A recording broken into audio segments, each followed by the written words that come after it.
बिहार की जातिगत गणना और आरक्षण ने बदली यूपी की सियासत। बढ़ा केशव प्रसाद मौर्य का कद, योगी के इस्तीफे की उठने लगी है मांग। मौर्य को सीएम बनाने पर भाजपा प्रमुख कर सकते हैं विचार। लोकसभा चुनाव 2024 की जंग जीतने के लिए योगी से मौर्य की ज्यादा जरूरत। जातिगत गणना और ओबीसी के लिए आरक्षण बढ़ाने का जो खेल बिहार में शुरू हुआ, वो यूपी के मुख्यमंत्री योगी आदित्यनाथ के लिए संकट बन सकता है। इससे उनकी कुर्सी खतरे में पड़ती दिख रही है। जानकार बताते हैं कि 2024 के लोकसभा चुनाव से पूर्व दलीय हित में यदि योगी आदित्यनाथ मुख्यमंत्री का पद छोड़ दें तो इसी में भाजपा का हित है। कारण कि अगले लोकसभा चुनाव 2024 के रन को जीतने के लिए योगी की जगह केशव प्रसाद मौर्य को सीएम बनाना समय की जरूरत है।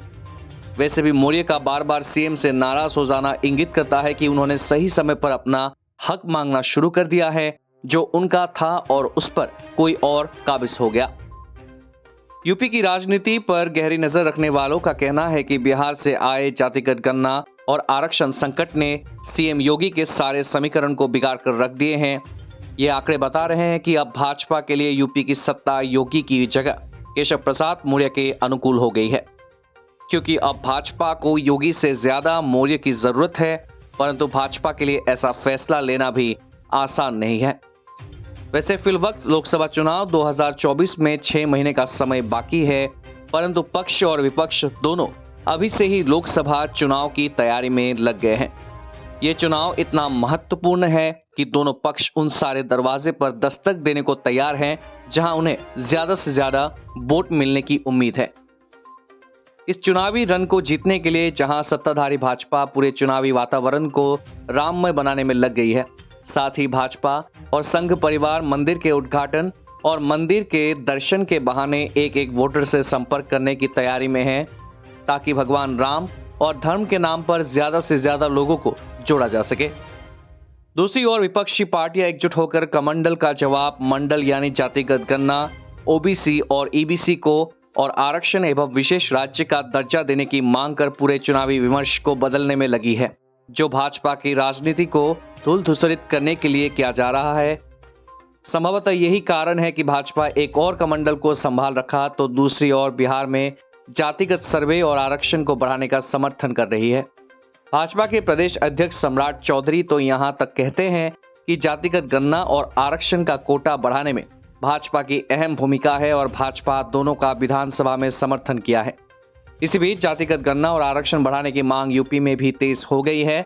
सपा मुखिया अखिलेश यादव और कांग्रेस के प्रदेश अध्यक्ष अजय राय ने प्रदेश में भी जातीय जनगणना की मांग उठाकर अपने इरादे साफ कर दिए हैं। इसे हवा देकर भाजपा के साथ अति पिछड़ी और अति दलित जातियों की गोलबंदी को तोड़ने की कोशिश करेंगे। ये सही है कि भाजपा 2013 से गैर यादव पिछड़ों और गैर जाटव को साधने के मिशन पर काम कर रही है, परंतु आंकड़ों के सार्वजनिक होने के बाद जिस तरह विपक्ष के अलावा भाजपा के सहयोगी अपना दल निषाद पार्टी और सुहेलदेव भारतीय समाजवादी पार्टी की प्रतिक्रिया आई, उनसे तो यही संकेत मिल रहे हैं कि भविष्य में सुधार की जरूरत है। हालांकि संगठन से लेकर सरकार तक में भाजपा ने पहले से ही पिछड़ी और अति पिछड़ी जातियों को अच्छी संख्या में भागीदारी दे रखी है। फिर भी नए संदर्भों को देखते हुए भाजपा नेतृत्व को पिछड़ी और अति पिछड़ी जातियों की सामान्य वर्ग के साथ लामबंदी को अधिक मजबूत करने के लिए कुछ ना कुछ उपाय तो करने ही पड़ेंगे।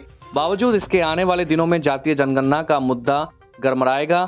सिर्फ राजनीतिक दल ही नहीं, तमाम सामाजिक संगठन भी इस जनगणना पर जोर देते हुए भाजपा से सवाल पूछ सकते हैं। आबादी के लिहाज से इस सियासत में भागीदारी की बात भी उठेगी।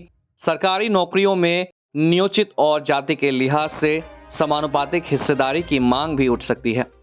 जिलाधिकारी, पुलिस अधीक्षक से लेकर जिलों में अन्य पदों पर प्रतिनिधित्व का मामला भी उठ सकता है। अब देखना होगा कि जातीय जनगणना के आंकड़ों के सहारे विपक्ष इस वर्ग में कैसे सेंध लगाता है। विपक्ष के जातीय जनगणना कराने के दबाव का जवाब भाजपा इन योजनाओं से लाभान्वित होने वाले लोगों से देने की कोशिश करेगी। ऐसे में जरूरत इस बात की है कि भाजपा यूपी में जातीय आधार पर जाति समीकरण ठीक कर ले, अन्यथा विपक्ष का दांव सही साबित हो सकता है। वैसे भी राजनीति में व्यक्तिगत हित की जगह दलीय हित सर्वश्रेष्ठ माना जाता है। चाहे व्यक्तिगत स्तर पर सामने योगी या केशव प्रसाद मौर्य या कोई और मजबूत आदमी क्यों ना खड़ा हो। नई दिल्ली से राजेश अग्रवाल की विशेष रिपोर्ट, व्हाट्स टाइम।